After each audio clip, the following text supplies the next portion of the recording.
when everything came together and I got that word, it's time to start dreaming again. After I've heard, over a dozen women have had that word, not just from Church of the Gathering Place, but different churches I went to. The word was, start dreaming again. And so the Lord said, this is going to be part of the women's ministry. This is going to be the first thing. And I'm like, oh, okay. And all I had in my heart that was very clear was the instruction to get it going and the dance.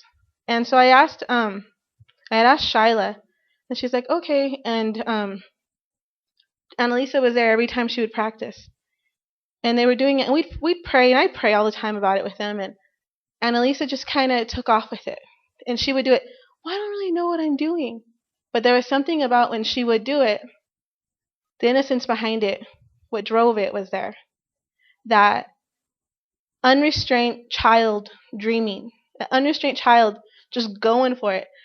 And she just flips back. I'm like, oh, I would throw my back out and be on the floor after the first one, And Shyla and Juliana were doing it too.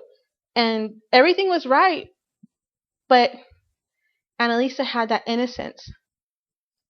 And she brought it, and Lord said she's going to do it. She's like, what? In front of everybody? I said, yes, you'll be fine. I call her Mash. I said, you'll be fine, Mash. All right.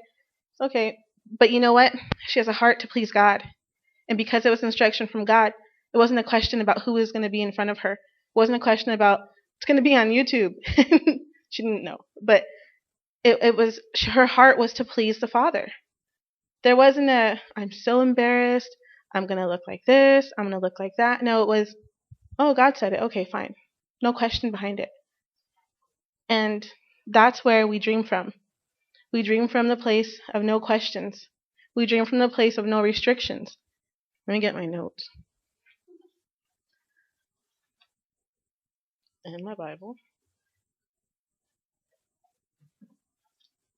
If any of you guys know me, I'm not organized. And so I actually took time out to set my notes up. You'd be so proud, Esther. And I discovered that my notes were written from end to begin, from the last part to the beginning. It was all backwards, so I had to go in and fix it all. I think that's all I have. Okay. So let's go ahead and open up to Psalm 45:10.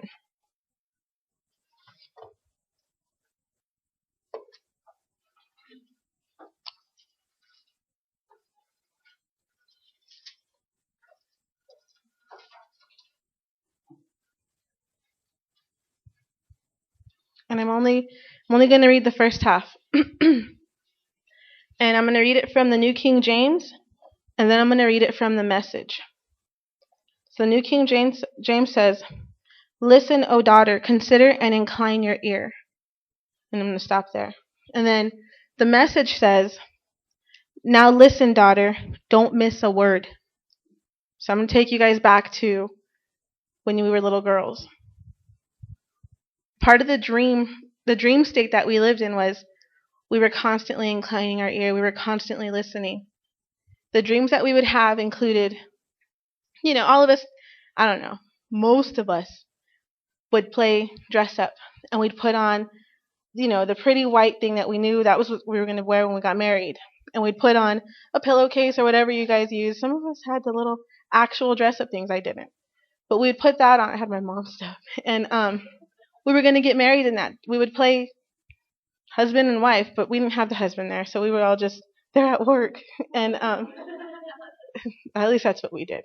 And that was included in the dream. And what else was included in the dream was kids, the house. We had all these great things. And some of us were even princesses. Our imagination was limitless and endless. We went everywhere with it. And in my mom and dad always told me, you can do whatever you want through Christ Christ who strengthens you. You can be whatever you want, whatever He's called you to be. There's no limits with Him. So when I was younger, I wanted to be a bus. I figured they were great. They took people where they needed to go, and I was going to be a bus. This was after I wanted to be a kangaroo for a little bit. I took them at their word because I knew with God everything was possible. So a bus it was. My mom had to tell me you can't be a bus. You can be a bus driver.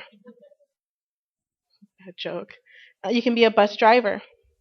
And I'm like, oh, okay, that's what I'll do then. It was never like, well, what makes the most money?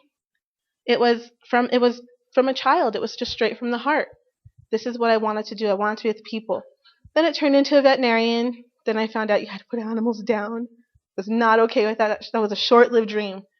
But in my head, there was endless possibilities. And I could be all of them in one life. All of them. There wasn't any limits. And I remember a dream I had when I was younger. I went to heaven.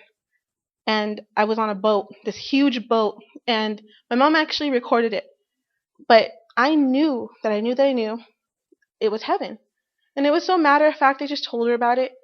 And I shared that with somebody probably a few years ago. Oh, yeah, I think I had one of those dreams too. No, I really went to heaven. I know I saw it. No, probably not. It's probably one of those things where you read stories before you go to bed. I was in heaven, and I knew it. There were things in there that I could never even describe. I could tell you the boat was big and beautiful, and that's it. Because no other words would explain how beautiful it was. And as I've gotten older, there's less and less words for it. But when I was younger, I could describe it to you because my vocabulary was so much bigger because there wasn't restrictions. There wasn't actual words I had to actually form and learn, and I had to stick in this box with, you know? And so while we're young and while we're listening, we're inclining our ear, we're not missing a word, we have these magnificent things that are going to happen because we know we're daughters of the Most High King. So we know what we're entitled to. And I started thinking, well, what were the dream blockers that started in my life? And I was focusing on these for quite a while. I was looking around. Well, maybe it was this when I was younger. Maybe it was this. Maybe it was that. There's no thing I could pinpoint. One thing that I do know is that when I was in school, I was told, yeah, I don't know what that was. When I was in school, I was told I talk too much. I talk too fast. And I was a social butterfly. And I was like, well, and my mom would always, give lunch, Mary?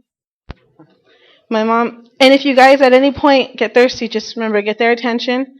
Manuel, Julio, Johnny, Robert, they're all here for you. Oh yeah, when I would talk too much, and my mom would tell me, well, just don't talk to your neighbors, don't talk at your seat. But she always encouraged me to be who I was. It was never, you gotta be quiet, stop talking so much, don't be a jabberjaws. It was always okay. I would be talking nonstop in the backseat of the car, in the house.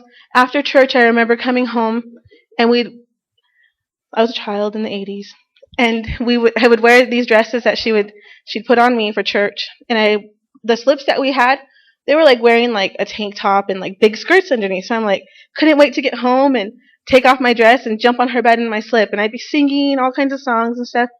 But when I was in this puffy white skirt and this white tank top, that was my princess dress. And I would say, I'm gonna flag. That was how big your dress got whenever you spin. I called it flagging.